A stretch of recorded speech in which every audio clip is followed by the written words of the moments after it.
Excuse me, miss. The welfare office is 3 blocks down that way.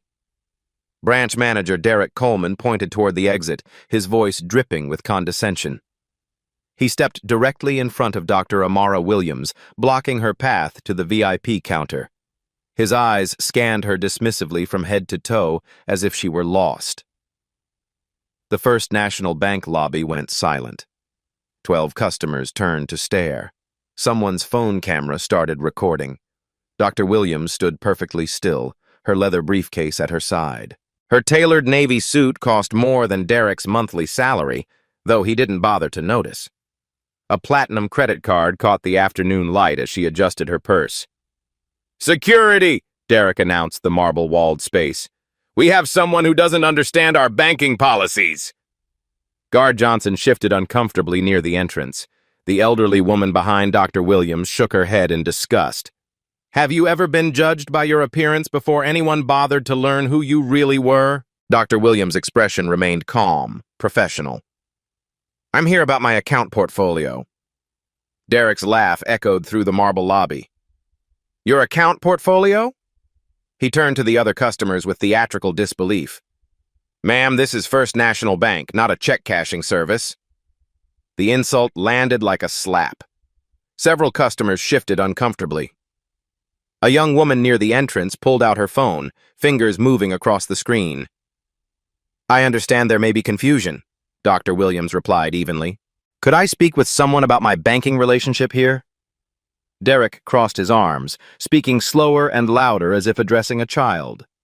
"Do you have proper identification? Do you even have an account here?" His tone suggested he already knew the answer. Behind the teller counter, Sarah Martinez watched with growing unease. She'd worked at First National for 8 years and had never witnessed such blatant disrespect. Something felt wrong about Derek's assumptions. Dr. Williams checked her phone. The display showed 2:50 p.m. "I have 10 minutes before my 3 o'clock meeting. This should be straightforward." Derek misinterpreted the urgency. "Ma'am, if you need to cash a paycheck, we close at 5 p.m. Plenty of time." His smirk widened. "Though honestly, you might find the community bank down the street more accommodating to your needs." The live stream notification popped up on Instagram. "Y'all need to see this discrimination happening at First National Bank right now." Within seconds, viewer numbers began climbing. 23 viewers, 47 viewers, 89 viewers. Mrs. Henderson, a 73-year-old regular customer, stepped closer. She'd banked here for 30 years and had never seen such behavior. Her weathered hands fumbled for her phone's camera function. "Sir, I really do need to resolve this quickly," Dr. Williams said, pulling a business card from her briefcase. The leather case bore embossed initials, A.W., Ph.D. Derek waved the card away without looking. "I don't have time for games, Patricia," he called over assistant manager Patricia Webb. "Can you help this person understand that premium services require actual account verification?" Patricia appeared from behind the loan desk, her face flushed with embarrassment. She'd overhead the entire exchange. "Derek, maybe we should follow protocol," Derek interrupted. "This woman claims to have accounts here, but look at her." His gesture encompassed Dr. Williams from head to toe. "Does she look like our typical VIP customer to you?" The question hung in the air like poison. Sarah Martinez gripped her pen tighter.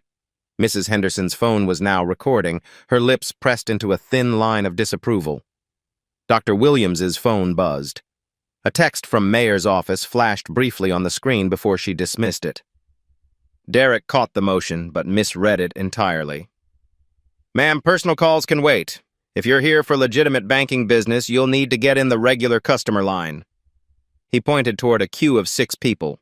"Or better yet, try that community bank I mentioned." The live stream reached 156 viewers. Comments flooded in. "This is disgusting! Get her name! Someone call the news!" The young woman streaming whispered urgently into her phone, "You guys, this manager is straight up racist." Dr. Williams remained composed, though her jaw tightened slightly. I'm not asking for special treatment. I'm asking for basic customer service. Basic customer service is for basic customers with basic accounts, Derek shot back. Not for people who wander in here confused about what bank they're in. Security guard Johnson approached reluctantly. At 55, he'd worked security for 12 years and knew trouble when he saw it. But something about Dr. Williams' calm demeanor gave him pause. "Ma'am, I'm going to have to ask you to—" Johnson began. "Officer Johnson," Dr. Williams interrupted gently. "Could you give me just 2 more minutes?" Johnson stopped mid-sentence, surprised she knew his name. His nameplate was small, barely visible from her position. How did she— 8 minutes, Dr. Williams murmured, checking her phone again. Another message appeared. Boardroom prepared for 3 p.m. Derek couldn't see the screen but noticed her growing urgency. "Look, lady, I don't know what game you're playing, but this is a respectable financial institution." Derek's voice rose. "We serve clients with substantial assets, not people looking for handouts." The word handouts sparked audible gasps from nearby customers. Mrs. Henderson stepped forward, her phone still recording. "Young man, that is completely inappropriate." Derek turned on her. "Ma'am, with respect, this doesn't concern you." "Disrespect concerns everyone," Mrs. Henderson replied firmly. The livestream viewer count hit 324. Sarah Martinez discreetly texted someone. "Emergency at downtown branch. You need to see this." Regional Manager Tom Bradley's office was 1 floor up, but he might as well have been on another planet. Derek felt emboldened by his perceived authority, unaware that his career was about to implode in spectacular fashion. Dr. Williams opened her wallet to retrieve identification. A black American Express Centurion card, the exclusive invitation-only card with no preset spending limit, caught the light. Derek noticed, but dismissed it as fake.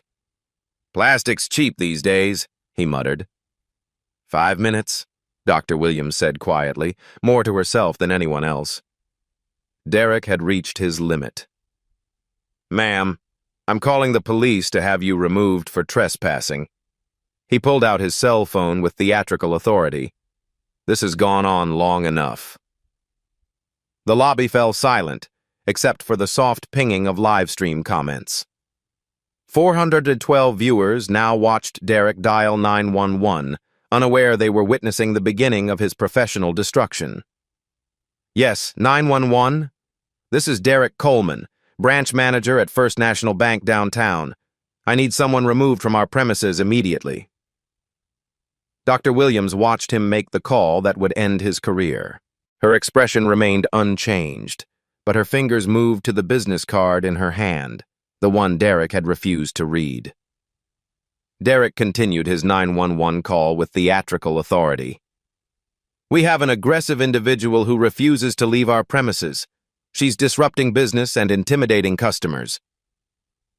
The lie hung in the air like smoke. Dr. Williams hadn't raised her voice once. She hadn't moved aggressively or threatened anyone. Yet Derek painted her as dangerous to the 911 dispatcher.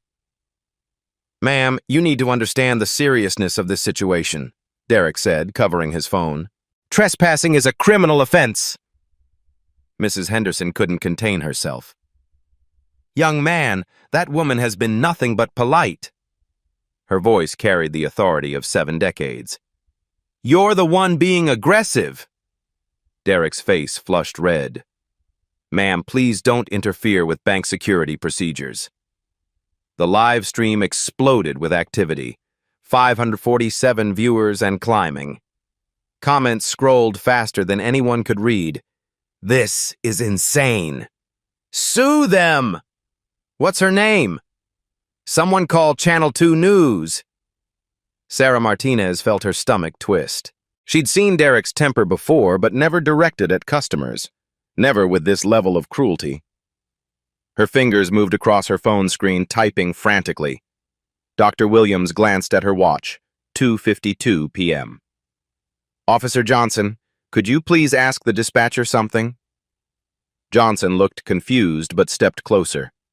Dr. Williams continued in a low voice only he could hear. Ask them to confirm if this constitutes a legitimate trespassing call when the alleged trespasser is attempting to conduct banking business.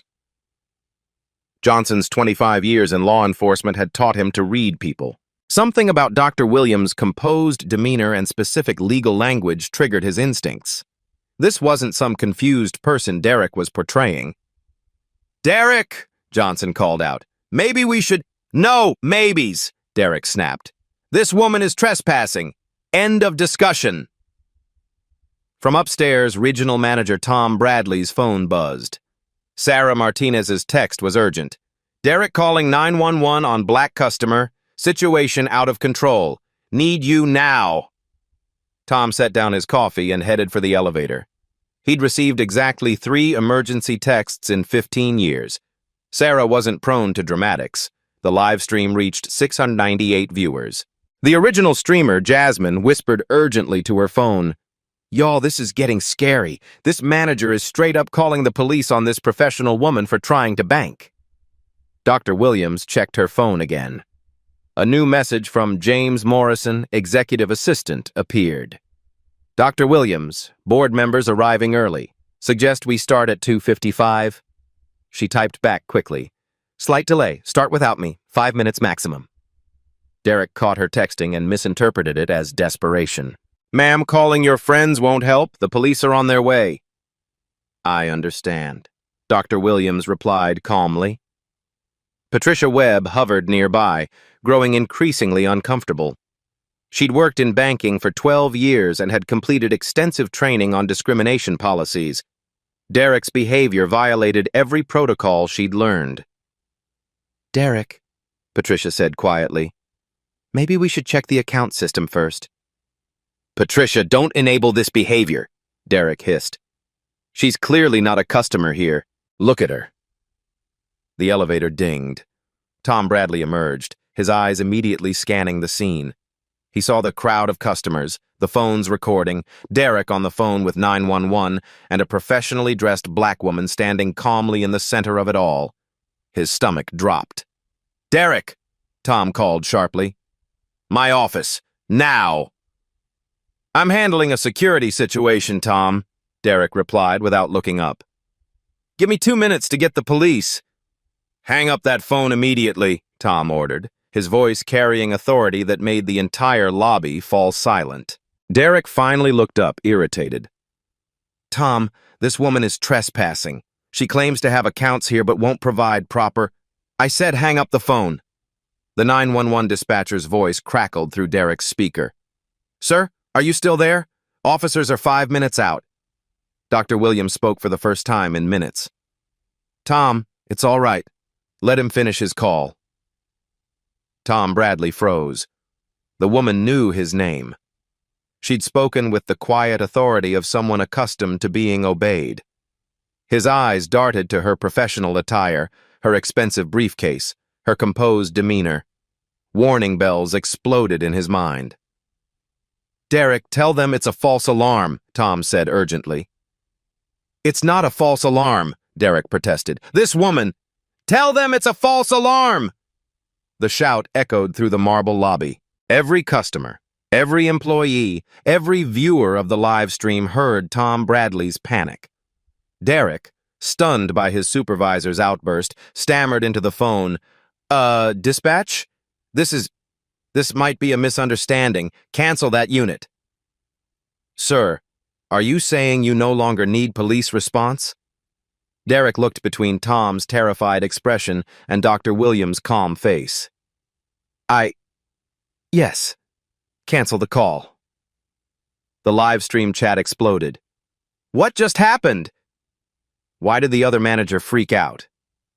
"She must be someone important." "Who is she?" "Doctor." Williams looked at her watch. 2:54 p.m. "Tom, I believe Derek wanted me to provide identification." She reached into her briefcase and withdrew a business card. "Perhaps this will clarify things." Tom Bradley approached with the careful steps of a man walking toward his own execution. He took the card with trembling fingers. The color drained from his face. "Derek," Tom whispered hoarsely. "Do you know who this is?" Derek, still flustered from the 911 call, snatched the card impatiently. "Some random business card won't change." He stopped mid-sentence. The card read, Dr. Amara Williams, Chief Executive Officer, Williams Capital Holdings, Board Chair and Primary Shareholder, First National Bank of Georgia. Derek's mouth opened and closed like a fish. The card fluttered from his fingers to the marble floor. Sarah Martinez, who had crept closer to witness the exchange, covered her mouth in shock. Mrs. Henderson leaned forward, squinting at the fallen card. "Oh, my stars," Mrs. Henderson whispered to her phone camera. "She owns the bank. She literally owns the bank." The live stream viewer count hit 1,247. Jasmine could barely keep up with the comments flooding her screen. "Wait, what?" she whispered. "Did that lady say she owns the bank?" Security guard Johnson stepped back instinctively. In 30 seconds, his understanding of the entire situation had inverted. The trespasser was the owner. The protector was the threat. Dr. Williams calmly retrieved her business card from the floor. "Derek, I believe you were asking about my account relationship here?" Derek's career flashed before his eyes. 15 years at First National, 2 promotions, 3 Employee of the Month awards, his mortgage, his daughter's college fund, all of it evaporating in the space of a heartbeat. I didn't... Your card..." Derek stammered. "What about my card?" Dr. Williams asked quietly. Tom Bradley found his voice. "Dr. Williams, I am profoundly sorry. Derek's behavior is completely unacceptable and..." Dr. Williams held up her hand, silencing him. "Tom, I was actually here today for a positive announcement. We were going to unveil our new community investment program." She paused, letting the weight of past tense settle. "We're going to..." The lobby had become a theater. 12 customers watched the drama unfold. Over 1,000 viewers witnessed it online. Everyone understood they were seeing someone's career end in real time. "1 minute," Dr. Williams murmured, checking her watch one final time. Dr. Williams pulled out her phone with the deliberate movements of someone who had made this type of call many times before. Her fingers moved across the screen with practiced efficiency. "James? It's Amara. I'm standing in our downtown Atlanta branch right now." The words fell like stones into still water. Derek's face went from red to white to green in the span of 3 seconds. Tom Bradley gripped the marble counter for support. "I need you to pull the complete personnel file for Derek Coleman, employee ID..." She glanced at Derek's nameplate, 7749A. Derek's knees buckled slightly. His employee ID. She knew his employee ID from memory. How many employees did First National have? 1,200 across 47 branches, and she knew his specific identification number. The live stream chat exploded with speculation. "OMG, she's the boss. Derek is so fired. This is better than Netflix." Viewer count climbed past 1,500. Tom Bradley stepped forward desperately. "Dr. Williams, please, if we could discuss this privately." "James, also pull Derek's performance reviews for the past 18 months. Her voice remained conversational, almost pleasant. "And Tom Bradley's management assessment reports for this quarter." Tom went pale. Management assessments. She knew about internal HR processes that most branch managers never saw. Derek found his voice, though it cracked like a teenager's. I didn't know. You didn't say..." "I didn't say what, Derek?" Dr. Williams asked calmly. "That I owned the bank before you called me aggressive? Before you suggested I go to the welfare office? Before you called 911 to have me arrested for trespassing in my own building?" Each word hit like a physical blow. Derek swayed slightly, gripping the counter edge. Sarah Martinez watched in fascination and horror. She'd never seen someone's career implode so completely, so publicly. Her phone buzzed with a text from her supervisor at regional headquarters. Is it true Derek called 911 on the owner? News traveled fast in banking circles. Within minutes, 3 other branch managers had texted similar questions. The banking community in Atlanta was small, interconnected. Word of Derek's catastrophic mistake was spreading through professional networks faster than wildfire. Mrs. Henderson adjusted her phone for a better angle. At 73, she'd seen plenty of comeuppances, but nothing quite this spectacular.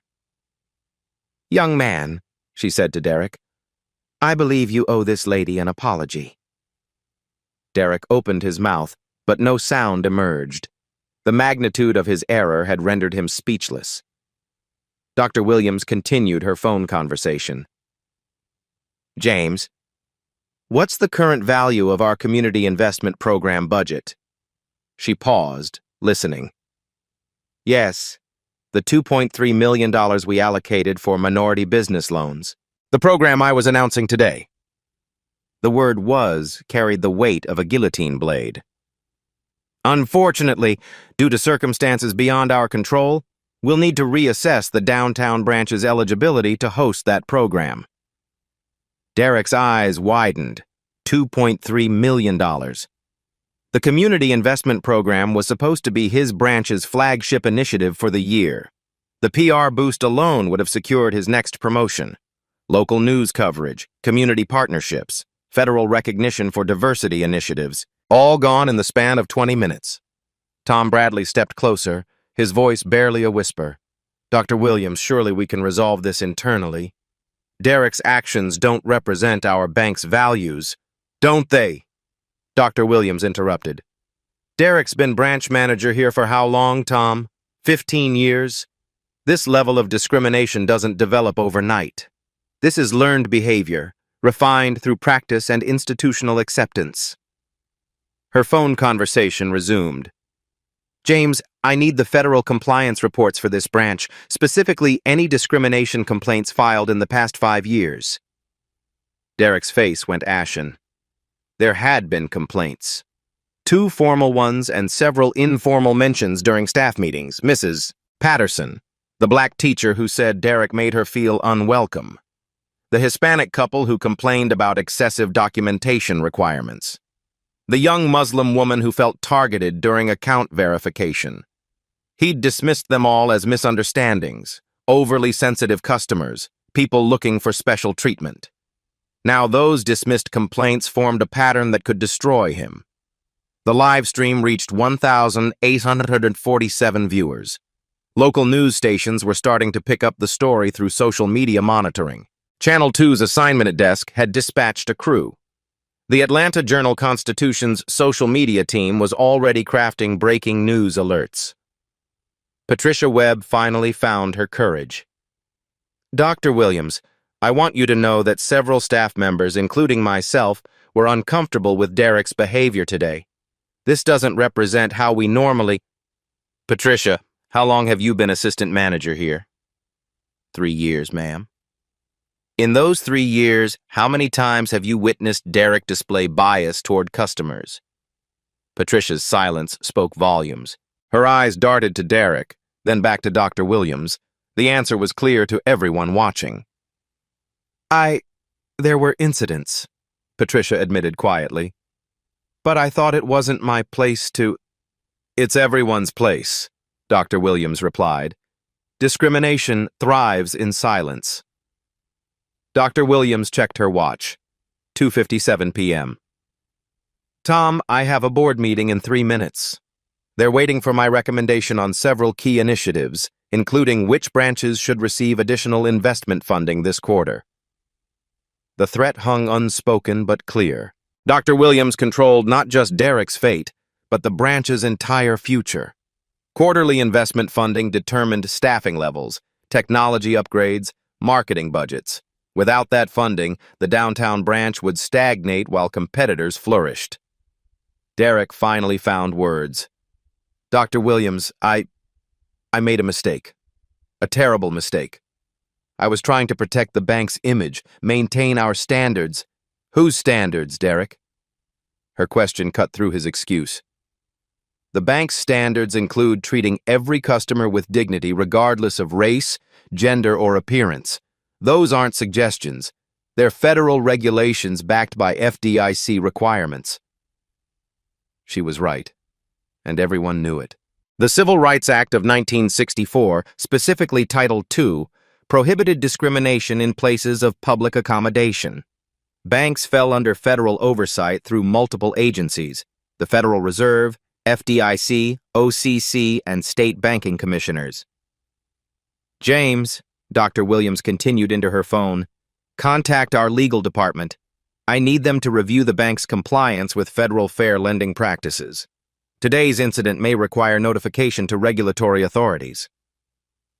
Derek's world crumbled further.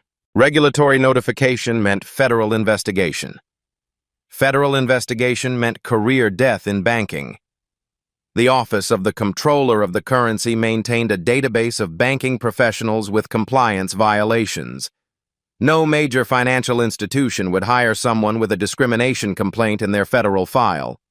Banking was a small world built on reputation and trust. Derek's name would be whispered in boardrooms as a cautionary tale for years to come. The live stream chat moved too fast to read. "She's destroying him. This is justice. Derek's done.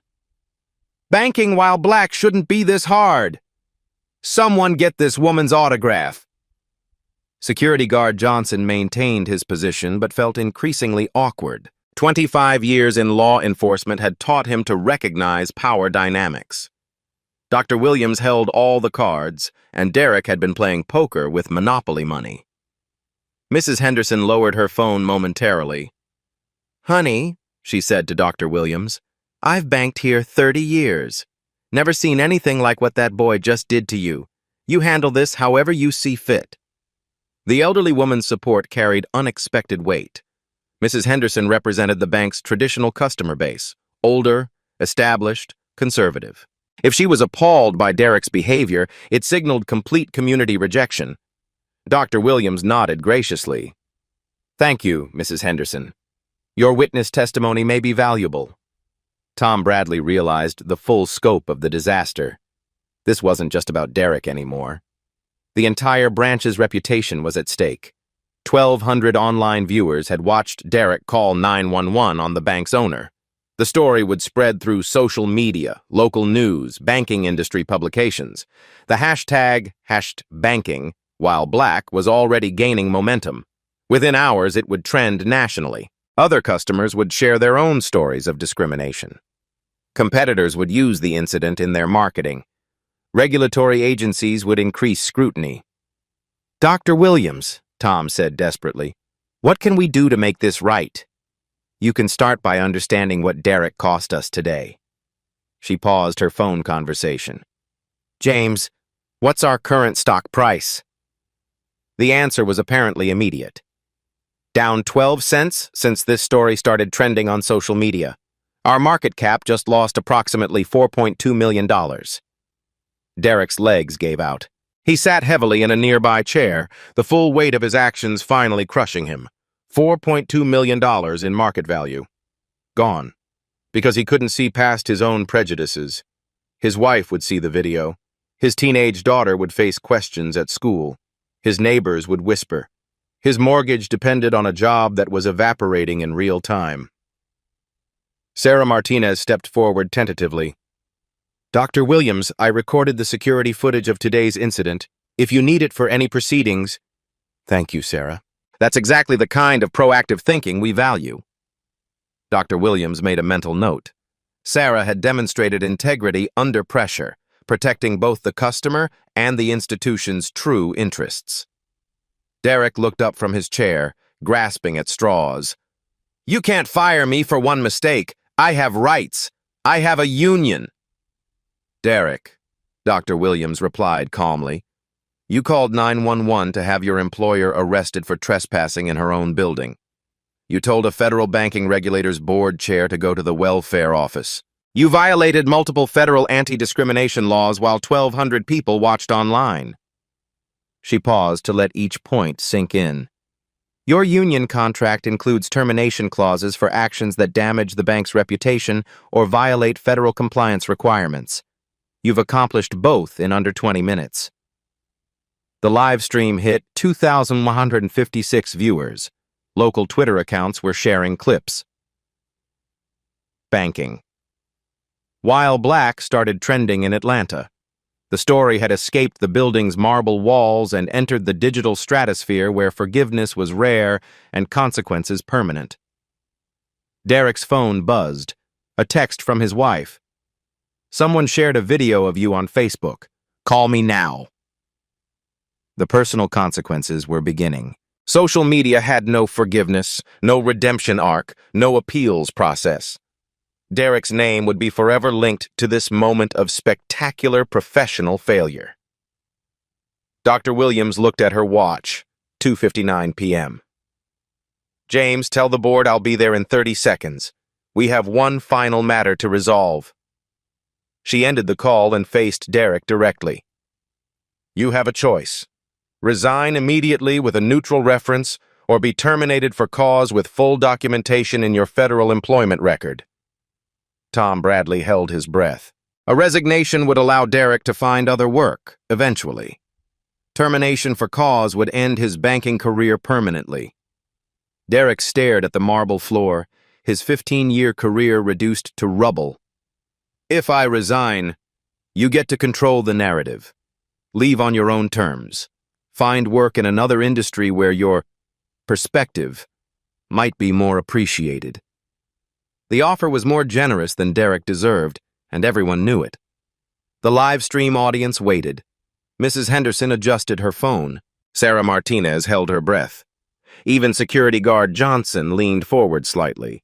Derek Coleman, who 20 minutes earlier had been calling 911 to have Dr. Amara Williams arrested, now held his professional future in his trembling hands. Derek's hands shook as he processed the impossible choice. Resign and salvage some dignity, or face termination and complete professional destruction. The live stream audience watched in real time as a 15-year banking career hung in the balance. I need a moment, Derek whispered. You have 30 seconds, Dr. Williams replied, checking her watch. My board meeting starts now, and they're waiting for my assessment of this branch's operational fitness. The words operational fitness sent chills through Tom Bradley. Branch closures weren't uncommon in competitive markets. One catastrophic incident, combined with poor leadership assessment, could trigger a complete restructuring. Derek looked around the lobby. 12 customers still watched. Over 2,000 people streamed online. Sarah Martinez held security footage that would damn him. Mrs. Henderson's phone had captured everything. The evidence was overwhelming, undeniable, permanent. I resign, Derek said quietly. The lobby exhaled collectively. Dr. Williams nodded once, curtly. Tom processed Derek's resignation immediately. Security will escort him out. Security guard Johnson stepped forward reluctantly. He'd escorted terminated employees before, but never under such public circumstances. Derek stood on unsteady legs, his face ashen. Derek, Dr. Williams said as he prepared to leave. One final question. In 15 years of banking, how many black customers did you treat the way you treated me today? The question hung in the air like an accusation and a challenge. Derek's silence was answer enough. That's what I thought, Doctor. Williams turned to Tom Bradley. We have larger issues to address. Derek shuffled toward the exit, his career ending not with fanfare, but with the quiet shuffle of defeated footsteps on marble floors. The live stream comments showed no sympathy. Bye, Derek. Good riddance. Play stupid games. Win stupid prizes. With Derek gone, Dr. Williams addressed the remaining staff. Tom, Sarah, Patricia, I want full transparency. This branch's performance data for the past 5 years. Tom Bradley's throat went dry. Dr. Williams, I can have those reports ready by... Now, Tom, James has remote access to all branch metrics. She speed-dialed again. James, pull up the downtown Atlanta branch dashboard. I need customer satisfaction scores, demographic breakdowns, and complaint resolution data. The pause felt eternal. Then Dr. Williams' expression darkened. Customer satisfaction among minority clients, 2.1 out of 5. Overall satisfaction, 3.7 out of 5. She looked up at Tom. Care to explain the 1.6-point disparity? Tom stammered. We never analyzed the data by demographics. You never analyzed whether your branch was systematically discriminating against minority customers? Dr. Williams' voice remained calm, but the underlying steel was unmistakable. That's either incompetence or willful negligence. Sarah Martinez stepped forward. Dr. Williams, several of us have noticed patterns. Derek consistently required additional documentation from minority customers. He questioned their account relationships more aggressively. When we tried to address it, what happened when you tried to address it?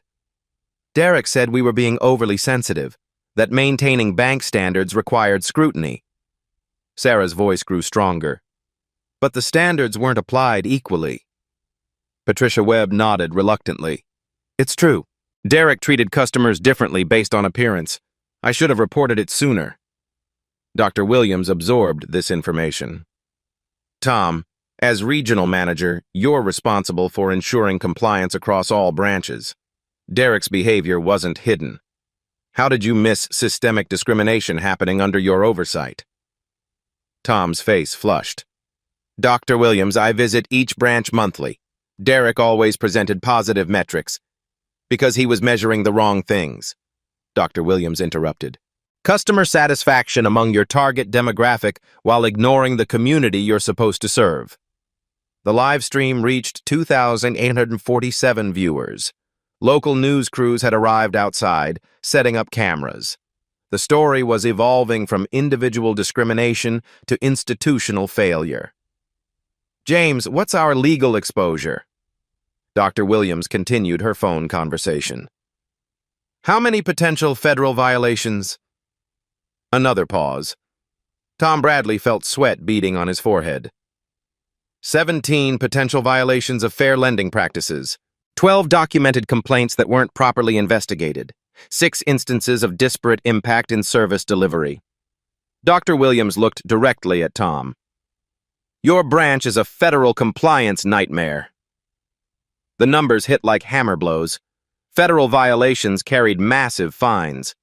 The Office of the Comptroller of the Currency could impose penalties of $25,000 per violation.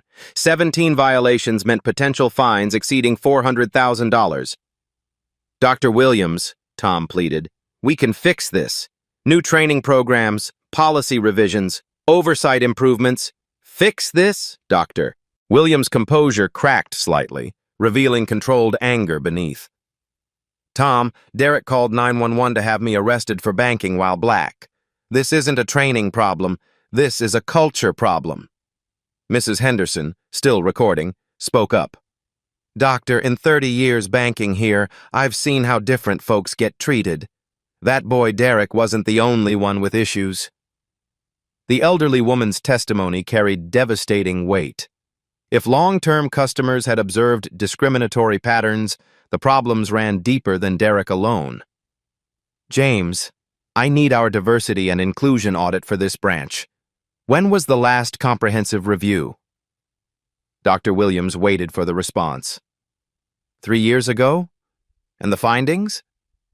Tom knew the answer before Dr. Williams spoke it aloud. Multiple recommendations for cultural sensitivity training, bias awareness programs, and demographic tracking of customer service metrics. None implemented. She fixed Tom with a stare that could cut glass. 3 years of ignored recommendations led to today's incident. The live stream chat exploded with outrage. 3 years of warnings. They knew and did nothing. Systematic racism in banking. Sue them all. Sarah Martinez cleared her throat. Dr. Williams, not all of us ignored the problems. Some of us documented incidents, hoping someone would listen. Show me. Sarah pulled out her phone, scrolling through photos and notes. I've been keeping records since my 3rd year here. Photos of Derek treating customers differently, notes about discriminatory comments, documentation of complaint patterns. Dr. Williams examined the evidence. Months of careful documentation showing Derek's bias wasn't accidental or occasional. It was systematic, deliberate, and witnessed by multiple staff members. "Why didn't you report this directly to corporate?" Dr. Williams asked. "I tried.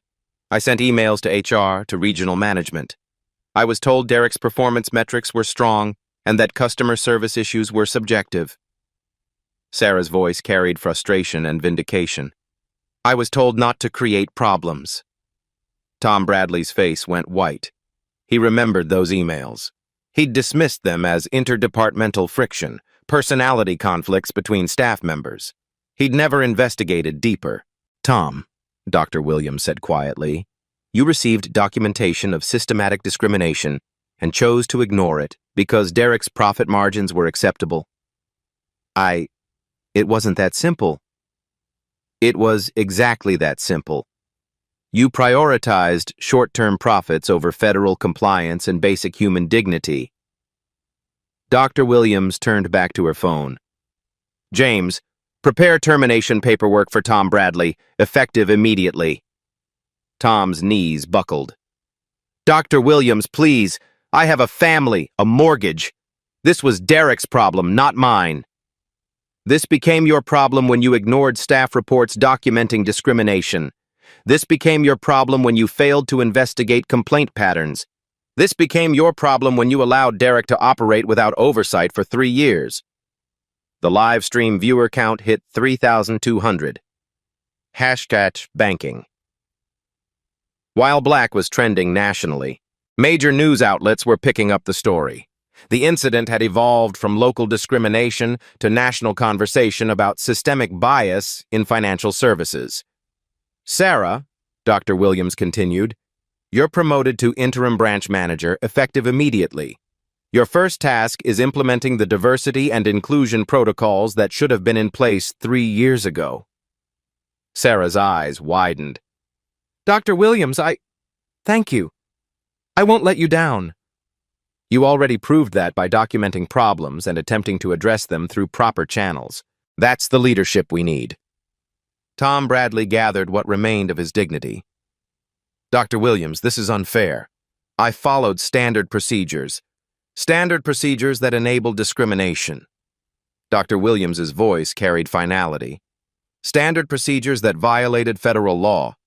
Standard procedures that cost this bank millions in reputation damage and potential legal liability." She looked around the lobby, addressing everyone present. "Let me be clear about the new standards. Every customer receives identical treatment regardless of appearance, accent, or assumptions about their background. Every discrimination complaint gets investigated immediately. Every staff member has both the authority and responsibility to intervene when they witness bias." The message was unmistakable. Change or face consequences. "James, what's our current stock price impact?" Dr. Williams returned to her phone call. "Down 18 cents now. Market analysts are calling for statements about institutional culture and compliance oversight." 20 minutes of discrimination had cost the bank approximately $6.8 million in market capitalization. Derek's prejudice had become a multi-million-dollar mistake, with consequences reaching far beyond his personal career. "Schedule an emergency press conference for this afternoon," Dr. Williams instructed. "We're announcing comprehensive reforms, new leadership, and our commitment to community investment despite today's setbacks." She ended the call and faced the assembled witnesses.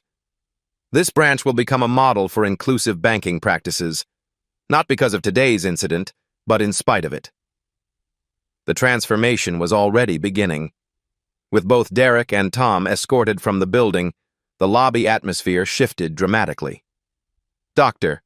Williams addressed the remaining customers and staff with the authority of someone accustomed to implementing systemic change. Sarah, your first priority as interim manager is damage control and genuine reform. Not public relations, but actual operational changes."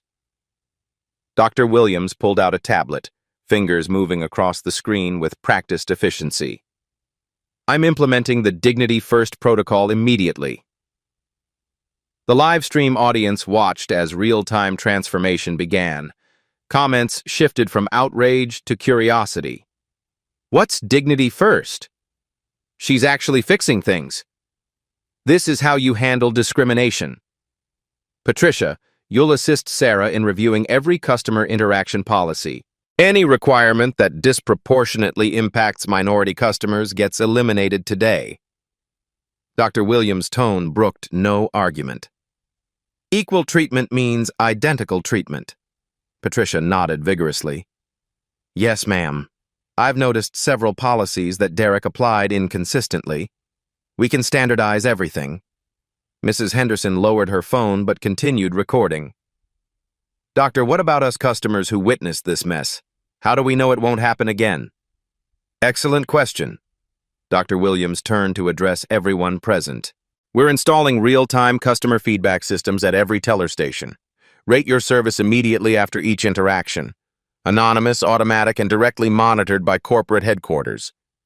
Sarah pulled out her notebook, writing rapidly. This wasn't theoretical reform. These were concrete, implementable changes happening in real time. Additionally, Dr. Williams continued, we're implementing bias interrupt training for all staff. When anyone observes discriminatory behavior, they have the authority to stop the interaction and request management intervention. The system was elegant in its simplicity. No more silent witnesses, no more ignored complaints, no more systematic discrimination hiding behind standard procedures. James, Dr. Williams speed-dialed again, initiate the Community Investment Program expansion. Despite today's setbacks, the downtown Atlanta branch will receive the full $2.3 million allocation, plus an additional $700,000 for community trust rebuilding initiatives. The lobby erupted in surprised murmurs. Instead of punishing the branch, Dr. Williams was investing more heavily. The message was clear. Discrimination wouldn't be tolerated, but the community wouldn't suffer for management failures. Dr. Williams, Sarah asked tentatively, how do we rebuild trust with customers who experienced discrimination? Direct outreach, personal apologies, account reviews to ensure no customer received inferior service due to bias. Dr. Williams's response was immediate, suggesting she'd handled similar situations before. Every customer who filed discrimination complaints in the past 3 years gets contacted personally. Security guard Johnson stepped forward. Dr. Williams, I want to apologize. I should have intervened earlier when I saw Derek's behavior.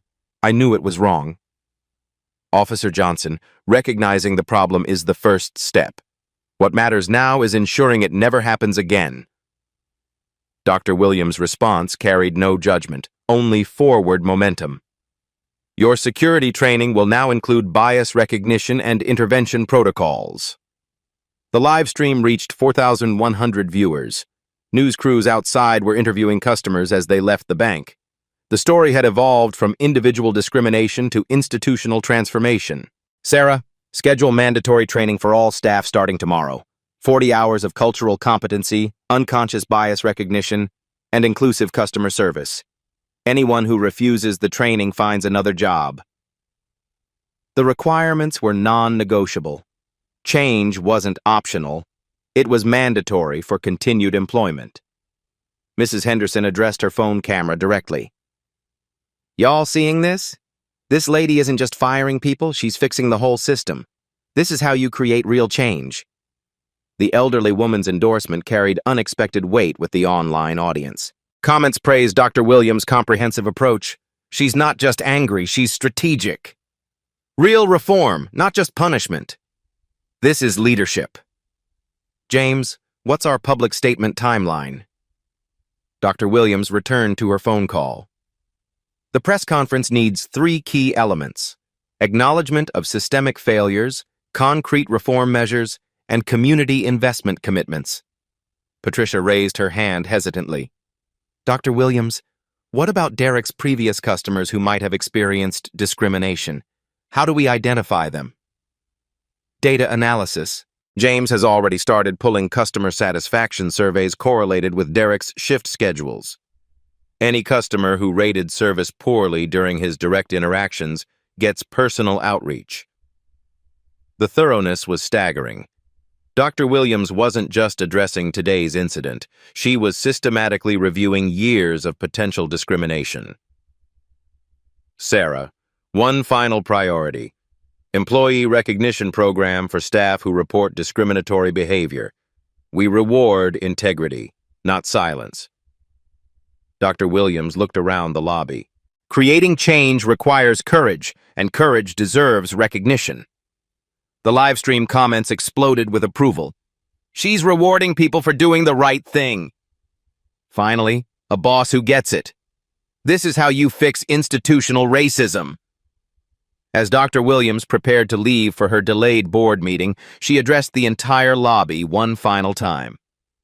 Today's incident was unacceptable, but it created an opportunity for meaningful change. This branch will become a model for inclusive banking practices. She paused at the door, looking back at Sarah. The $3 million community investment program launches next month. Make sure every dollar serves the people Derek failed to respect. Outside, news crews prepared their evening reports. Inside, systematic transformation had already begun. The banking industry would study this response for years, how 20 minutes of discrimination became a catalyst for institutional reform. 3 months later, the downtown Atlanta branch had become an unlikely symbol of institutional transformation. The story that began with Derek Coleman's discrimination had evolved into something far more significant. A blueprint for corporate accountability in action. Sarah Martinez stood in the same lobby where Derek had called 911, now bustling with diverse customers who felt genuinely welcomed. The real-time feedback systems showed consistent 4.8-star ratings across all demographic groups. The disparity that once plagued the branch had vanished through systematic change, not empty promises. The community investment program had funded 47 minority-owned businesses. Local entrepreneurs who once felt excluded from traditional banking now had access to capital and business development resources. The ripple effects extended far beyond Dr. Williams's initial $3 million commitment. Derek Coleman found work selling insurance in suburban Alabama. His banking career permanently ended. His story became required reading in financial services ethics courses across the country, not as punishment, but as education, a cautionary tale about the true cost of unconscious bias. Tom Bradley struggled to find comparable employment. Regional banking positions required references, and his role in enabling systematic discrimination haunted every interview. His professional network, once robust, had withered under the weight of his negligence. Mrs. Henderson became an unexpected social media sensation. Her video testimony had been viewed over 2.3 million times, making her the face of customer advocacy. She used her platform to share more touching stories of discrimination overcome through persistent action. The live stream that captured Derek's downfall spawned a movement. Banking While Black generated thousands of real-life stories from customers who had experienced similar treatment. Financial institutions across the nation implemented bias training programs, desperate to avoid becoming the next viral cautionary tale. Dr. Williams's approach, swift accountability followed by systematic reform, became a Harvard Business School case study. The incident cost First National approximately $12 million in stock value initially, but comprehensive reforms restored investor confidence within 6 months. The bank's commitment to inclusive practices actually enhanced its market position. But the most significant change wasn't measured in dollars or metrics. It was visible in the faces of customers who entered the downtown branch without fear of judgment. Black voices that had been silenced by institutional bias found platforms through community investment programs. Life stories that once ended in discrimination now concluded with empowerment. Every act of bias is an opportunity to create lasting change, Dr. Williams had said during her press conference. Those words resonated beyond banking, inspiring similar accountability measures in healthcare, education, and retail industries. The story proved that quiet strength could triumph over loud prejudice. That documentation and persistence could overcome institutional inertia. That one person's courage to speak truth to power could transform entire systems. Change doesn't require violence or vengeance. It requires people with power choosing to use it responsibly. It requires witnesses willing to speak up rather than stand silent. It requires institutions valuing dignity over profit margins. Your voice matters. When you witness injustice, document it, share it, demand accountability from those with power to create change. Derek Coleman's 20 minutes of discrimination became a catalyst for transformation because people refused to accept that's just how things are. Share this story if you believe everyone deserves dignity regardless of their appearance. Comment below with your own experiences of bias overcome through persistence. Subscribe to Black Voices Uncut for more stories of quiet strength conquering institutional prejudice. Because every voice matters, every story counts, every act of courage creates ripples that can become waves of lasting change. Deliveries go around back, now move! The security guard slams his palm against the BMW's hood, blocking its path. He yanks open his raincoat, revealing his security badge while aggressively pointing toward a service road. You people always try the front gate, don't you?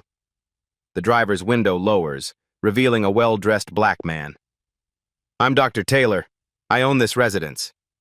Jackson scoffs, shining his flashlight directly at Taylor's face. Right, and I'm Beyoncé's husband. Security Supervisor Griffith approaches, radio already in hand. Dr. Taylor is forced to reverse his vehicle through deepening puddles, watching as the same guards wave through a white couple without verification. 2 hours later, the mansion buzzes with emergency activity. The security team stands in formation, uniforms drenched from their walk through the storm. Dr. Taylor sits at the head of the conference table, company CEO badge prominently displayed. Jackson, Griffith, you're both terminated. And your team? Consider this your exit interview at a company I now own. How did Dr. Taylor transform from locked-out visitor to their boss in just 2 hours? Dr. Andre Taylor adjusts his tie, exhaustion weighing on him after a 14-hour international flight. His BMW glides toward Horizon Heights, an exclusive gated community nestled among manicured landscapes. Despite fatigue clouding his eyes, excitement pulses through him at finally seeing the mansion he purchased 3 months ago while traveling for Horizon Technologies. The security booth comes into view, its glass reflecting the darkening sky as rain clouds gather overhead. Andre slows his vehicle, window humming down as he approaches. His tailored suit and luxury car speak of success, yet security guard Jackson's expression immediately hardens upon seeing Andre's face. "Can I help you?" Jackson asks, emphasis suggesting Andre doesn't belong. "Good evening. I'm Dr. Andre Taylor, new resident at 17 Lakeside Drive," Andre replies with practiced professionalism. Jackson's eyebrows rise. 17 Lakeside? The Henderson estate? Not anymore. I closed on it 3 months ago, Andre explains, reaching for his identification. Jackson leans back, arms crossing. That's the largest property in Horizon Heights, purchased by the new CEO of Horizon Technologies. Yes, that's correct, Andre confirms. Interesting. Jackson studies Andre with obvious skepticism. We've had some delivery thefts recently, need to be extra careful. Andre notices Jackson's gaze lingering on his complexion rather than his credentials. Through the booth window, a wall displays employee photos.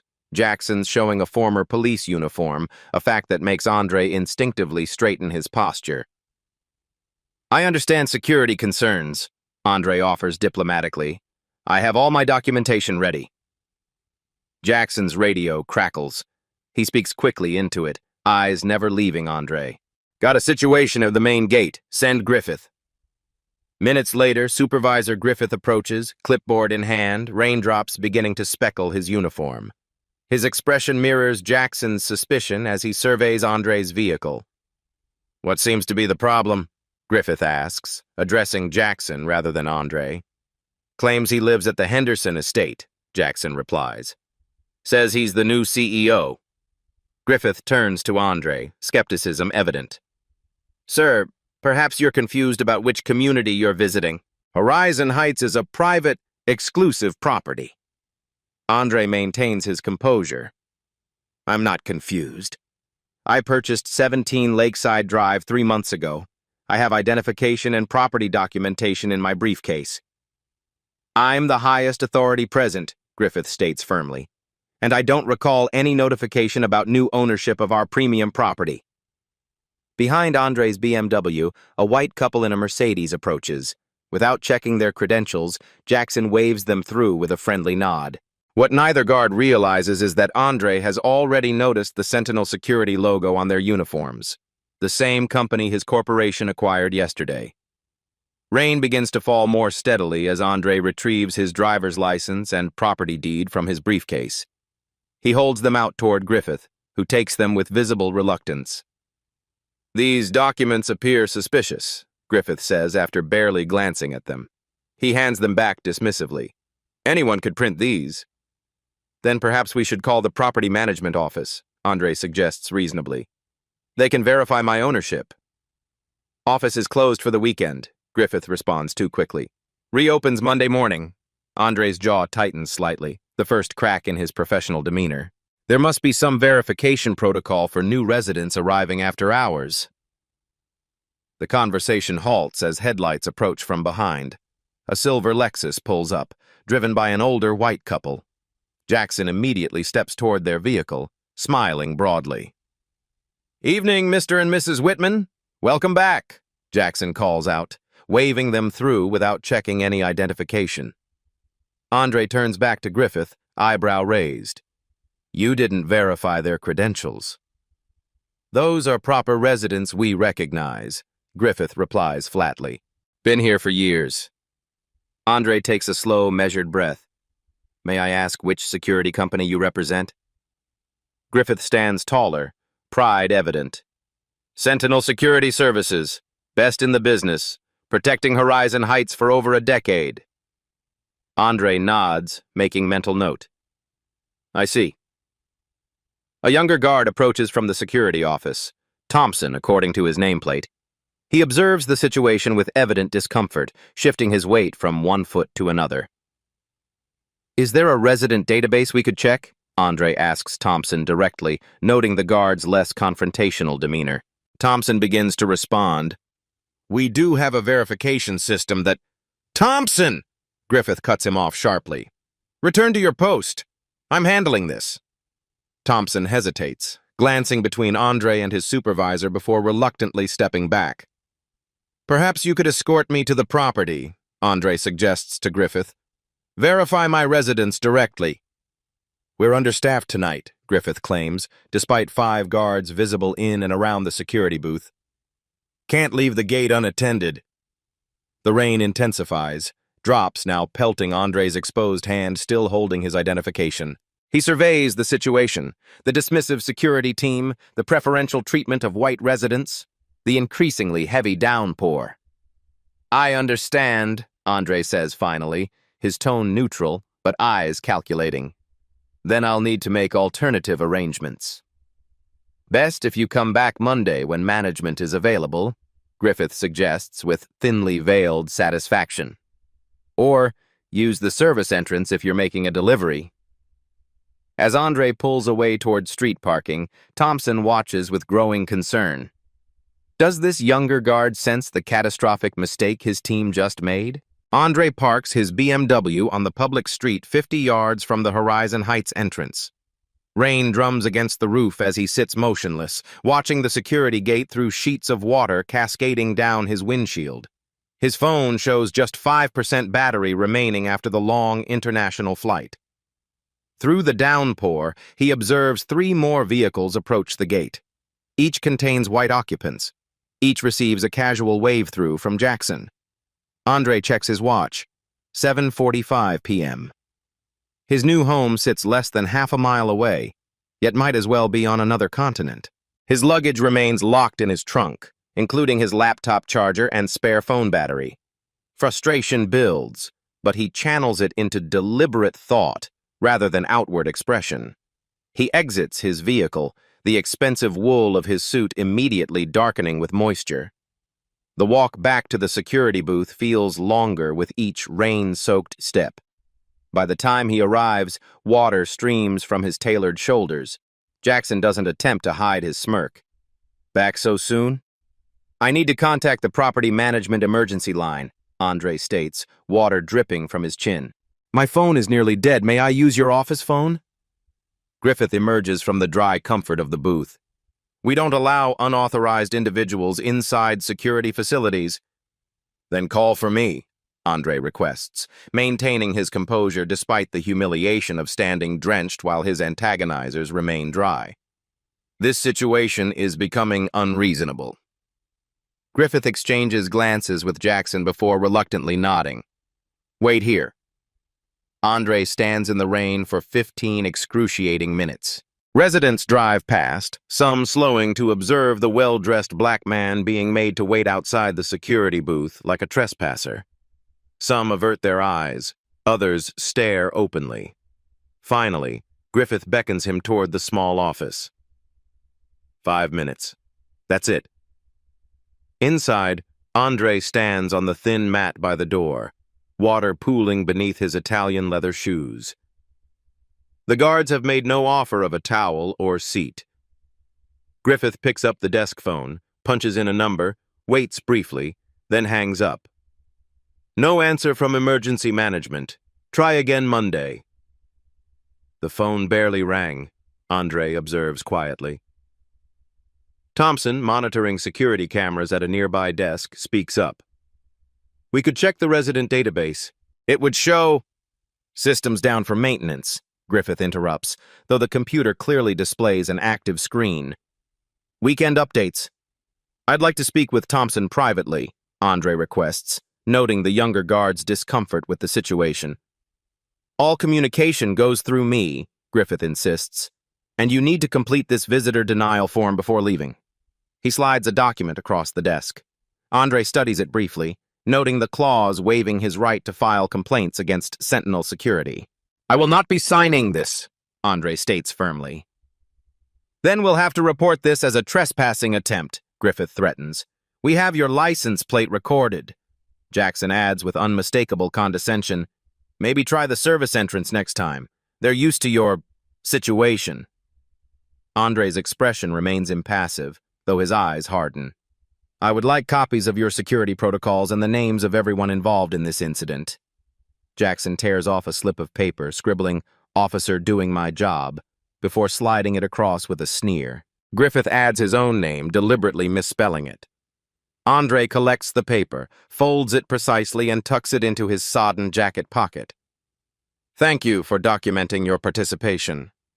Neither guard recognizes the calm calculation in Andre's eyes, the look of a CEO who's just identified a serious liability within his new acquisition. Andre walks back through the intensifying rain, each step cementing his resolve. The humiliation transforms into cold, clear purpose with every raindrop. Reaching his car, he checks his phone, 2% battery remaining. He doesn't waste time on anger. Instead, he quickly dials his executive assistant. Vanessa, it's Andre, he says the moment she answers. I need you to activate protocol oversight at Horizon Heights immediately. Sir?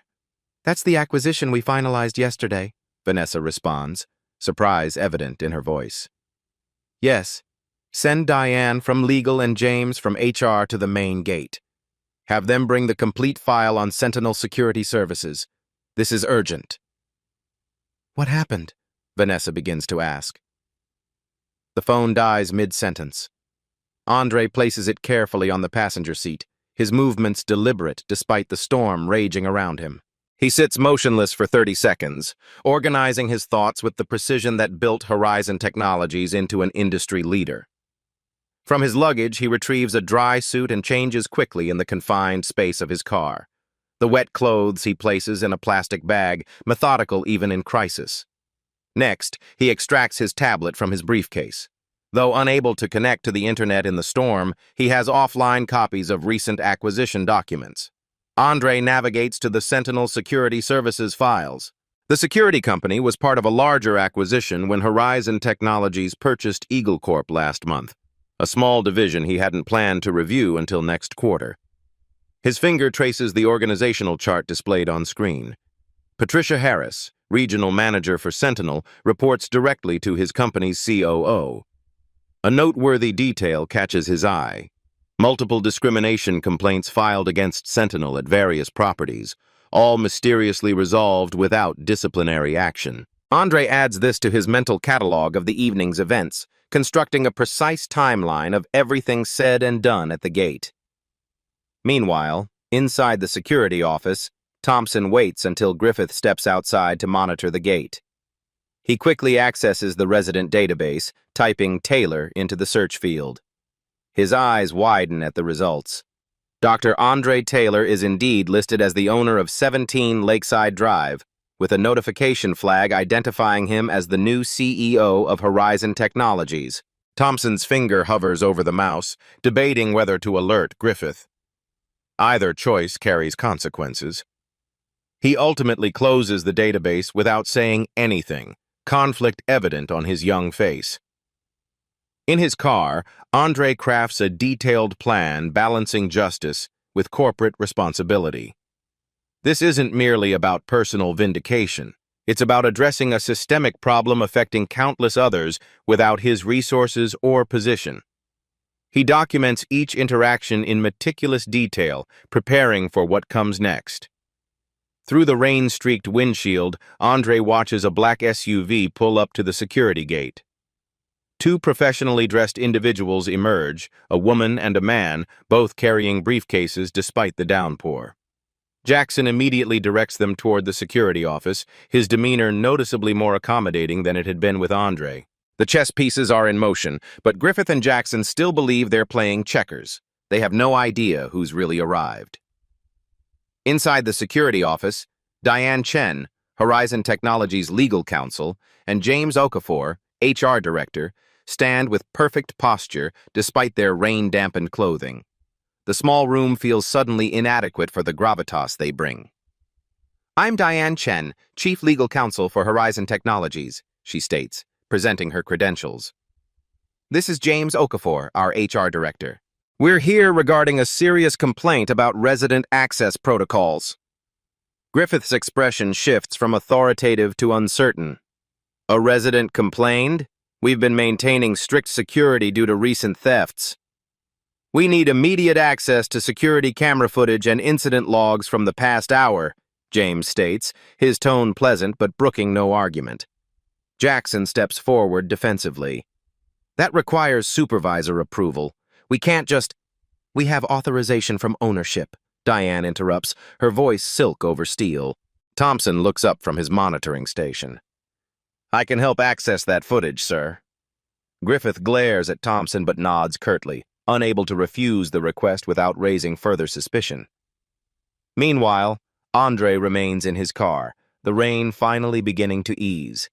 His phone charges enough to receive a text from Vanessa. Patricia Harris, Regional Manager Sentinel, notified and en route. District Property Manager also contacted.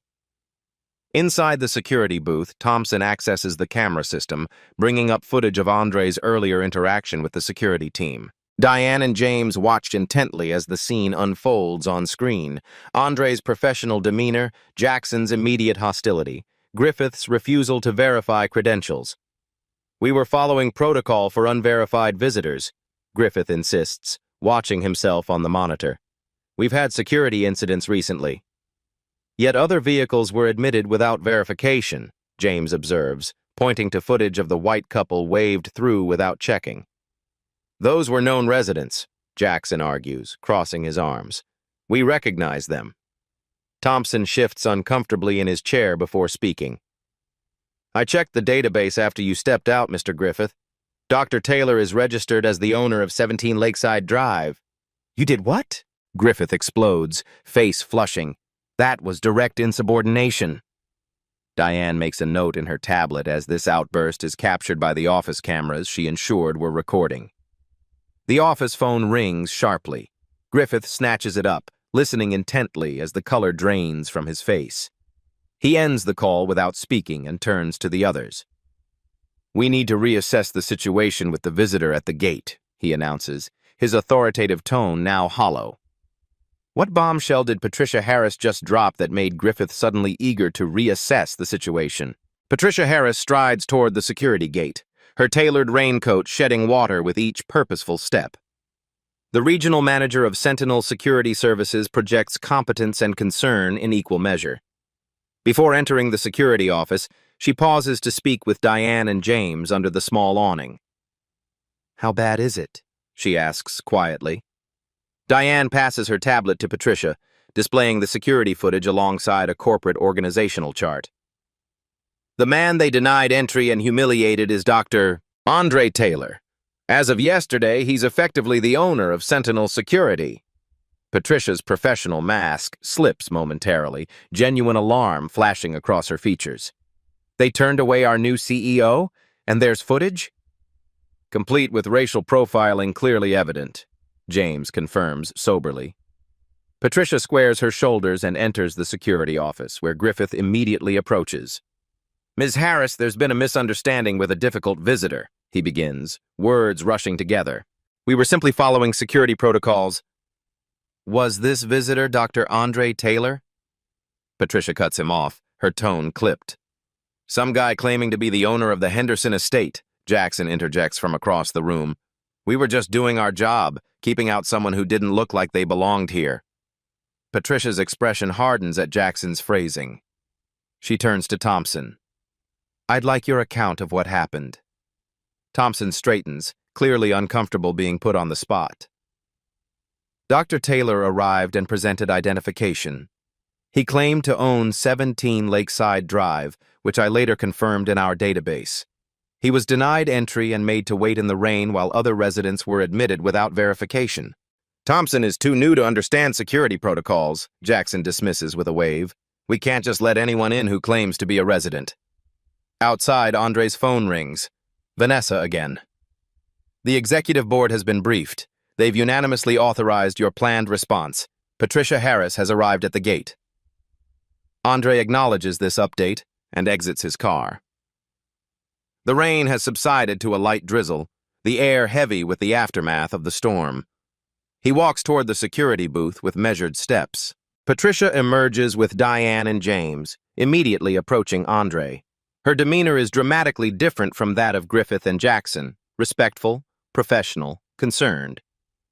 "Dr. Taylor, I'm Patricia Harris, Regional Manager for Sentinel Security Services," she introduces herself. "I want to personally apologize for the unprofessional treatment you've received. I'd be honored to escort you to your residence immediately." As they walk toward the mansion, Patricia continues, "Sentinel was recently acquired, but I wasn't informed who the new ownership was. I assure you, this incident doesn't reflect our company values." Andre responds with measured calm. "I'm less concerned about my experience, and more troubled by what it reveals about your company's culture and protocols. How many others without my resources have been similarly mistreated?" Patricia's stride falters slightly at his words. Inside the security office, Griffith's phone rings again, this time from Sentinel's CEO, whose voice carries the unmistakable tone of panic. The security team watches through rain-speckled windows as Andre walks with Patricia, Diane, and James toward the mansion. Griffith's phone vibrates in his hand. Gregory Walsh, CEO of Sentinel Security Services. "Sir," Griffith answers, tension evident in his voice. "What the hell is happening there?" Walsh demands, his panic palpable even through the small speaker. "I just got calls from 3 board members of Horizon Technologies. Tell me you didn't deny entry to Dr. Andre Taylor." "There was a verification issue with a visitor who—" Griffith begins. "That visitor is the CEO of our parent company," Walsh interrupts. "The man who signs all our paychecks as of yesterday. Get your entire team to the main house immediately." The call ends abruptly. Griffith stares at his phone, face ashen. "Everyone needs to report to the main house immediately," he announces, voice strained. "Full team, no excuses." Jackson frowns, gesturing toward the gate. "Who's going to man the entrance? We can't just—" "That's the least of our concerns right now," Griffith snaps, gathering his clipboard and hat. Thompson steps forward hesitantly. What's happening? Griffith doesn't answer, his gaze fixed on the distant mansion illuminated against the darkening sky. Meanwhile, Andre enters his new home for the first time. The grand foyer rises 2 stories, marble floors gleaming under crystal chandeliers. Patricia gestures to the space with professional courtesy. Would you like a tour of the property, Dr. Taylor? That won't be necessary, Andre replies politely. I have urgent business to attend to. Please assemble your entire security team in the main conference room in 30 minutes. Patricia nods and steps away to make arrangements. Andre takes a moment alone in what will become his home office, a wood-paneled room with floor-to-ceiling windows overlooking the property's manicured grounds. He changes into a fresh suit from luggage Vanessa had arranged to be delivered ahead of his arrival. On his tablet, he reviews additional documents she sent. Sentinel's contract with Horizon Heights community was already flagged during acquisition due to multiple complaints about selective enforcement of security protocols. Each complaint was dismissed without formal investigation. Diane enters with a leather portfolio. I've completed a preliminary assessment of potential legal issues. The security company's actions potentially violated multiple anti-discrimination policies, the Fair Housing Act, and their own stated protocols. James follows with his own report. HR evaluation reveals a pattern of similar incidents in Sentinel's complaint files. Most were classified as resident misunderstandings and dismissed without investigation. Andre makes a series of brief calls to key executives and board members. Each conversation lasts less than 2 minutes, his tone calm but resolute as he outlines his intended course of action and receives their backing. Outside, the security team trudges through lingering puddles toward the mansion. Thompson separates from the group momentarily, pulling Jackson aside. Did you know who he was? Thompson asks quietly. Jackson laughs nervously, avoiding eye contact. Does it matter now? What awaits the security team inside the mansion is not merely a disciplinary meeting. It's a fundamental reckoning with consequences they never imagined. The security team stands awkwardly in the mansion's conference room, uniforms still damp from their walk through the rain-soaked grounds. Original artwork adorns walls of rich mahogany, while floor-to-ceiling windows showcase sprawling estate grounds illuminated by landscape lighting. No one has offered them seats at the imposing table dominating the room's center. Patricia enters with Diane and James, her expression professionally neutral. Please remain standing at this end of the table, she instructs, gesturing to the foot of the conference table furthest from the head position. A large screen on the wall activates, displaying the face of Gregory Walsh, CEO of Sentinel Security Services. His typical confidence is notably absent, replaced by thinly veiled anxiety. The double doors open. Andre steps in, now impeccably dressed in a fresh tailored suit, the Horizon Technologies CEO badge prominent on his lapel. The transformation from the drenched visitor at the gate to the commanding executive before them is striking. Recognition dawns across the security team's faces, confusion, then shock, followed by the sickening realization of their catastrophic error. Andre takes his seat at the head of the table with practiced ease, arranging his tablet and papers with deliberate precision. The room falls into complete silence, broken only by the soft hum of the climate control system. For those who refused to check earlier, Andre begins, his voice measured and authoritative, I'm Dr. Andre Taylor, CEO of Horizon Technologies, and as of yesterday, the parent company of Sentinel Security Services. I'm also the owner of this residence. Griffith and Jackson visibly pale. Thompson stares at the floor, conflicting emotions crossing his features. Today was meant to be my first day in my new home after 3 months of international business, Andre continues. Instead, it became an illuminating glimpse into the culture of a company my corporation recently acquired.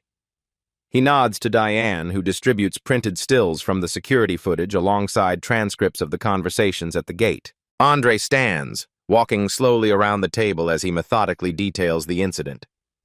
At 7:32 p.m., I approached the gate and identified myself as the homeowner, he notes, referencing the first image.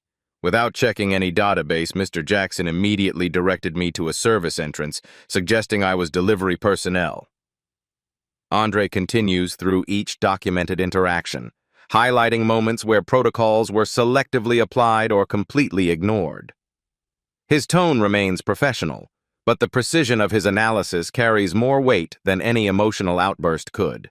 "This isn't about me," Andre clarifies, completing his circuit of the table. "I have the resources and position to address this injustice. My concern is for those who don't.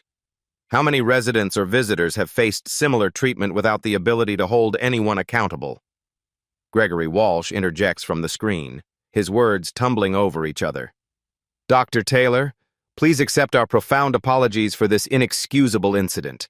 I assure you this doesn't reflect our company values and will take immediate corrective action." Andre raises a hand, stopping Walsh mid-sentence. "Mr. Walsh, your company was flagged during our acquisition review for having an unusually high number of discrimination complaints that were systematically dismissed.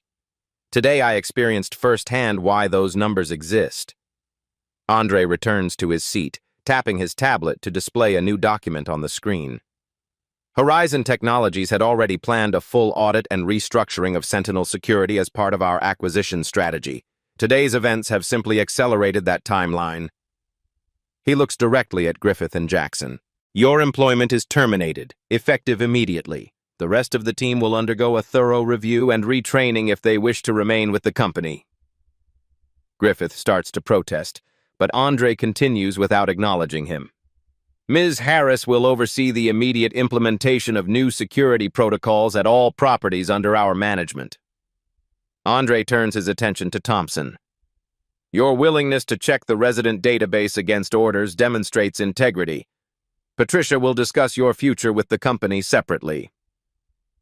The room falls silent again as the weight of these pronouncements settles over everyone present. Andre stands, buttoning his suit jacket in a gesture of finality.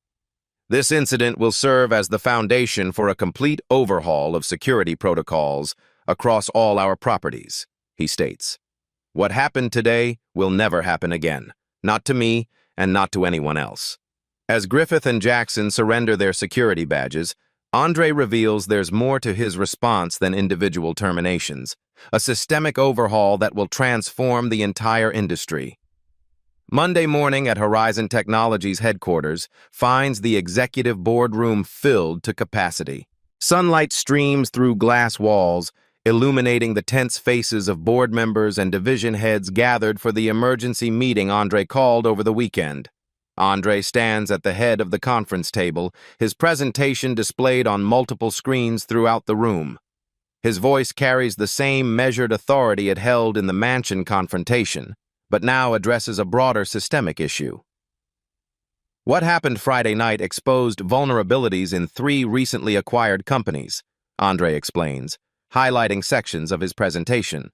Sentinel Security, Eagle Property Management, and Horizon Heights Community Association all demonstrated failures that allowed discriminatory practices to flourish unchecked.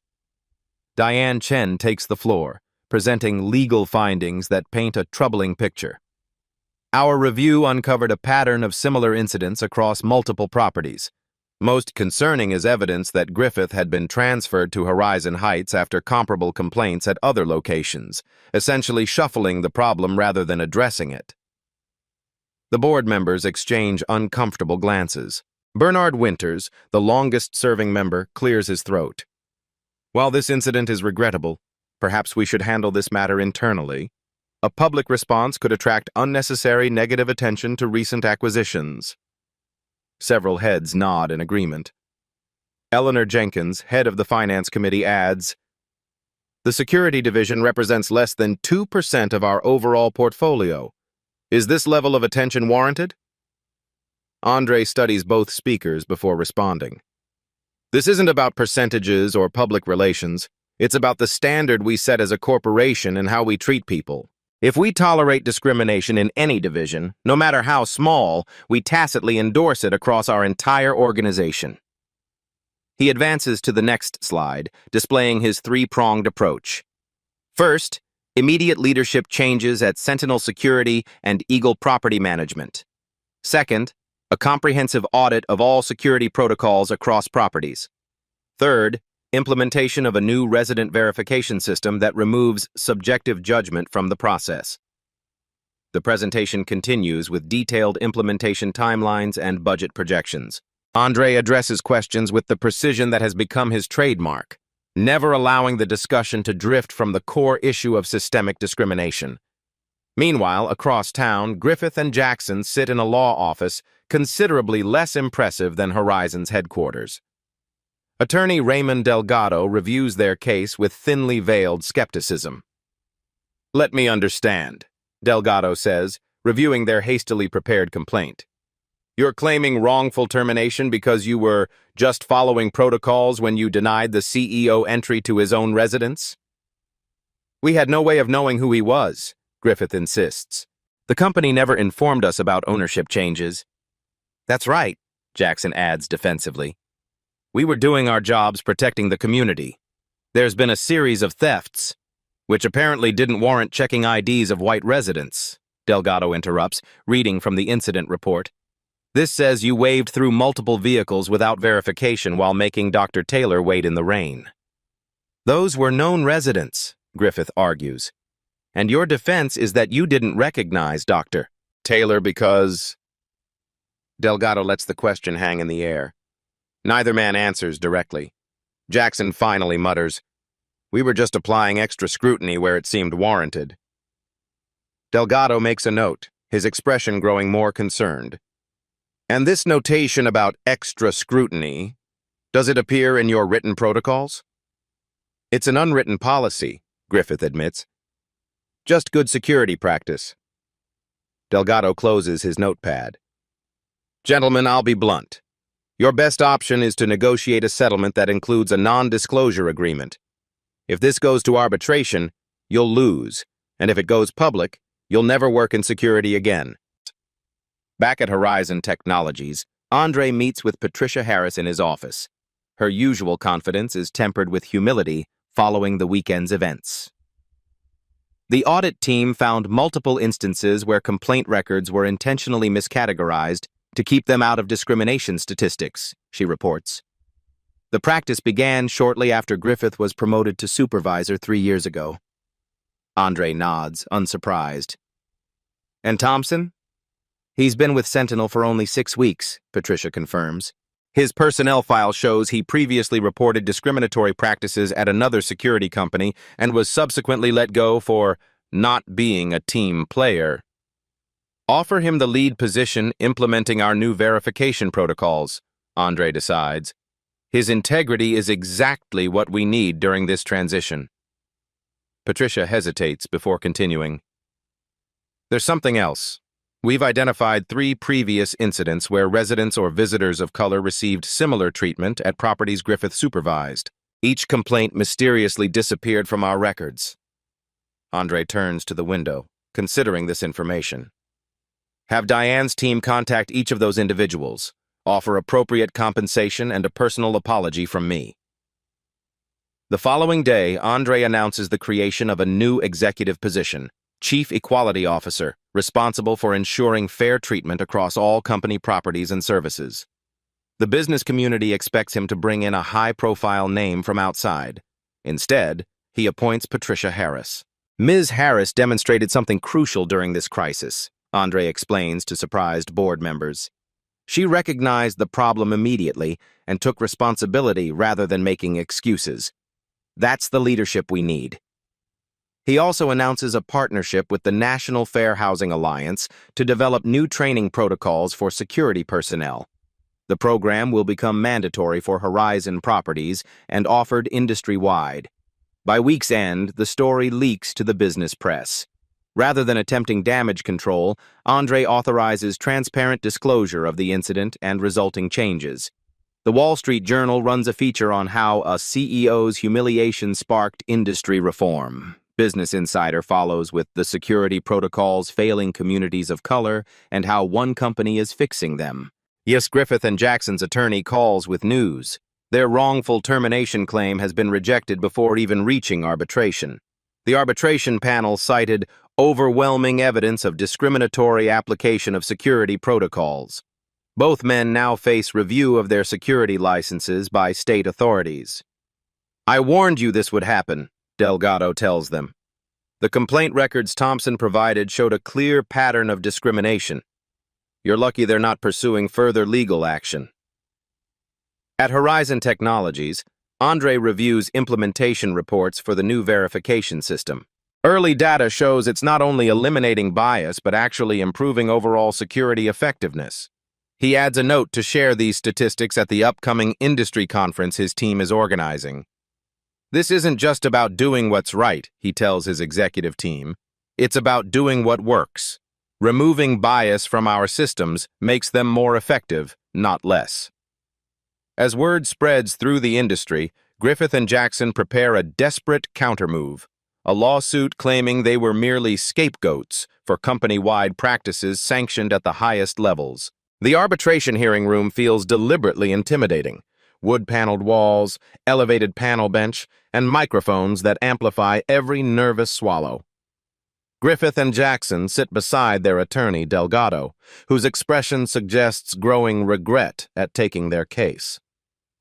Across the aisle, Diane Chen represents Horizon Technologies and Sentinel Security, her modest presentation materials contrasting with Delgado's stacks of binders meant to impress. The three-person arbitration panel enters, led by retired Judge Amara Osei. This hearing addresses the complaint of wrongful termination filed by Oliver Griffith and Peter Jackson against Sentinel Security Services. "Mr. Delgado, you may present your opening statement." Delgado rises, straightening his tie. "My clients were terminated without proper process after following established, if unwritten, company practices. They're being scapegoated to protect corporate image, while the real institutional problems remain unaddressed." Griffith testifies first, portraying himself as a dedicated security professional caught in corporate politics. "I've served Horizon Heights for 3 years with an exemplary record," he states, hands clasped before him. "We received no formal training on resident verification protocols beyond being told to use our judgment." "And what factors informed your judgment when denying Dr. Taylor entry?" Judge Osei asks. "Security concerns only," Griffith insists. "Recent thefts in the community required heightened vigilance. Yet surveillance shows you admitted several other new vehicles without verification," Judge Osei observes. "What distinguished those situations?" Griffith shifts uncomfortably. "Those appeared to be residents based on various factors." Jackson's testimony follows similar reasoning, claiming they were terminated to create a narrative rather than for actual misconduct. His confidence falters under cross-examination when Diane asks him to explain text messages instructing guards to know who belongs and who doesn't. "That's standard security language," Jackson argues defensively. "We're trained to recognize patterns." "What specific patterns?" Diane presses. Jackson's eyes dart to Delgado, who subtly shakes his head. "Just suspicious behavior, nothing else." During a recess, Delgado pulls his clients aside in a conference room. "This isn't going well. The panel sees through your explanations. Consider settlement while it's still an option." "They'll pay to make this go away," Griffith insists. "The negative publicity alone is worth a settlement." "You're severely miscalculating their position," Delgado warns. When the hearing resumes, Thompson takes the stand. Now dressed in a new Sentinel security management uniform, he provides testimony that systematically dismantles Griffith and Jackson's claims. "On my first day, Mr. Griffith instructed me to apply different verification standards depending on who approached the gate," Thompson states, referring to his detailed notes. He specifically said to use extra scrutiny with people who don't look like they belong here. He produces text messages from Griffith directing guards to check ID only when necessary. Messages sent after residents complained about selective enforcement. The final blow comes when Diane presents records of 3 previous incidents where residents or visitors of color experienced similar treatment at properties where Griffith supervised security. In each case, complaints were filed but mysteriously resolved with no disciplinary action. These records were intentionally miscategorized in Sentinel's system, Patricia Harris testifies. An internal audit revealed this practice began shortly after Mr. Griffith was promoted to supervisor. The arbitration panel deliberates for less than 30 minutes before delivering their decision. Judge O.C. reads the unanimous ruling: termination upheld, claims for damages denied, and evidence forwarded to state licensing authorities for review of security credentials. Outside the hearing room, a reporter approaches for comment. Griffith pushes past cameras without speaking, but Jackson, bitter and seething, mutters loudly, "This is how things really work. They needed black and white villains for their PR story." The comment is captured on multiple microphones. By evening, it appears in news coverage alongside Thompson's testimony and the panel's findings.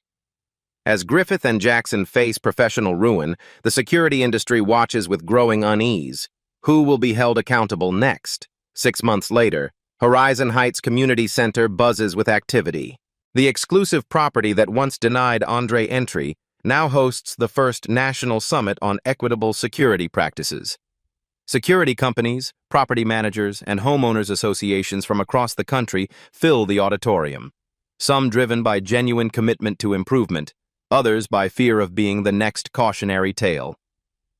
Andre takes the podium without fanfare, his presence commanding attention without demanding it. The projector behind him displays not his credentials or accomplishments, but anonymous testimonials from residents and visitors who experienced discrimination at gated communities nationwide. "I stand before you not to recount my personal experience," Andre begins, "but to give voice to those whose stories typically go unheard. For every incident that makes headlines, dozens more occur without resolution." The statistics displayed on screen are sobering. Complaints about discriminatory security practices are filed at 3 times the rate they're formally recorded, and residents of color are 7 times more likely to report verification challenges than white residents. These numbers represent real people, professionals, families, visitors, who are treated as inherently suspicious based solely on appearance. Andre continues. The security industry has developed patterns of practice that systemically disadvantage specific groups while claiming to protect communities. Patricia Harris, now established in her role as Chief Equality Officer, presents Horizon's new verification protocols. The redesigned system uses technology to reduce subjective judgment. All residents and authorized visitors receive identical verification processes regardless of appearance. 6 months of implementation data shows dramatic improvements in both security effectiveness and resident satisfaction, Patricia reports. Legitimate security incidents are identified more accurately, while discriminatory practices have been eliminated. Thompson, now Security Operations Manager, demonstrates the training program developed in partnership with civil rights organizations. Security personnel observe simulations of common scenarios, learning to distinguish between genuine security concerns and biased assumptions. This program has been implemented across all Horizon properties, Thompson explains. The results speak for themselves. Security incident reports are more accurate, resident complaints have decreased by 84%, and staff retention has improved significantly. The business case for change dominates the afternoon sessions. Properties implementing the new protocols report higher resident retention, increased property values, and significantly fewer legal complaints. What began as a moral imperative has proven financially beneficial as well. Not everyone embraces the changes. During a panel discussion, Victor Ramos, owner of a rival security firm, argues forcefully against the new approach. "Subjective assessment is a necessary part of security work," Ramos insists. "My guards are trained to recognize who belongs and who doesn't. That's what communities pay us for." Andre responds with characteristic calm, presenting side-by-side statistics from properties using traditional and new systems. The data clearly shows the newer, more objective protocols catch more genuine security concerns while eliminating discriminatory practices. Security isn't about keeping out the wrong people, Andre concludes. It's about creating safe communities where everyone is treated with equal respect and dignity. By day's end, 12 companies sign agreements to implement Horizon's new protocols. Industry publications cover the summit extensively, and the American Security Association announces plans to incorporate the standards into their certification requirements. As the industry begins to transform, Andre receives an unexpected letter from someone intimately connected to the original incident. What reconciliation might be possible? 1 year after being denied entry to his own home, Andre hosts an elegant housewarming party at his Horizon Heights mansion. String lights illuminate the terraced garden where guests mingle on a perfect summer evening. The event celebrates not just Andre's belated home dedication, but Horizon Heights becoming the first community in the country to receive the new Equity Excellence certification from the National Fair Housing Alliance. Patricia Harris, now recognized for her pioneering work in security reform, engages with a group of industry leaders eager to implement similar changes at their properties. Thompson, whose security team is considered the gold standard nationwide, supervises the event with quiet pride. Diane and James circulate among guests, their legal and HR initiatives having transformed company culture far beyond the security division. Several Horizon Heights residents have become friends with Andre over the past year. Their initial embarrassment about the incident transformed into genuine commitment to community change. The Homeowners Association president presents Andre with a ceremonial key to the community, a symbolic gesture acknowledging the transformation his experience sparked. As Andre steps away from the main gathering to enjoy a moment of solitude on his terrace, he notices a figure approaching hesitantly from the garden path. The face is familiar but unexpected. Jackson, the security guard who first denied him entry to his own home. After losing his security license, Jackson struggled to rebuild his life. The experience forced him to confront the biases and assumptions that guided his actions that rainy night. He stands now with shoulders slightly hunched, his former arrogance replaced by genuine humility. "Dr. Taylor," Jackson begins, his voice quiet.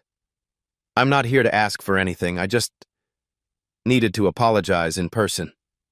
Andre studies him for a long moment. "That takes courage," he finally acknowledges, neither offering immediate forgiveness nor turning him away. "I never thought of myself as prejudiced," Jackson admits. "But losing everything made me see how my actions affected people. I've been working with a community reconciliation program, trying to understand." Andre nods thoughtfully. "And what have you learned?" "That security isn't about keeping people out," Jackson responds. "It's about ensuring everyone feels safe, not just some people at the expense of others." Andre gestures toward Patricia across the garden. "Ms. Harris is developing a program training former security personnel to recognize and address biases in workplace settings. You might speak with her about it." Later, addressing his gathered guests, Andre reflects on the year's journey. "What happened at that gate wasn't just about me being denied entry to my home. It revealed a system where power and prejudice combined to create everyday injustices. The question wasn't whether I could get past that gate. I had the resources to ensure that, but how many others couldn't?" He continues, voice carrying across the attentive crowd. "True change isn't just about punishing individuals who exhibit bias. It's about reimagining systems that enable and protect those biases. When we focus only on the former without addressing the latter, we're just treating symptoms while the disease continues to spread." Andre raises his glass in a toast. "To creating gates that keep us safe without keeping us separate. To security that protects everyone equally. And to the courage to confront our biases, both personal and systemic." As evening deepens, Andre gives Thompson a tour of the home he once couldn't enter. They pause at the front gate, now staffed by a diverse security team using the new verification protocols. Andre notes that the system has prevented 2 actual break-in attempts in the past year, more effective security through more equitable practices. Standing on his porch as the last guests depart, Andre finally feels at home, not just in his mansion, but in a community that has begun the hard work of transformation. The gate that once kept him out now stands as a symbol of change, its purpose refined rather than reinforced. True power isn't about forcing your way through closed gates. It's about rebuilding systems so gates serve their purpose without reinforcing prejudice. If you found this story powerful, don't keep it to yourself. Hit that subscribe button on Beat Stories right now to make sure you never miss our twice-weekly episodes of real-life justice. Our community is growing because we share stories that matter, stories that need to be told. Tap the like button if you believe in standing up against discrimination in all its forms.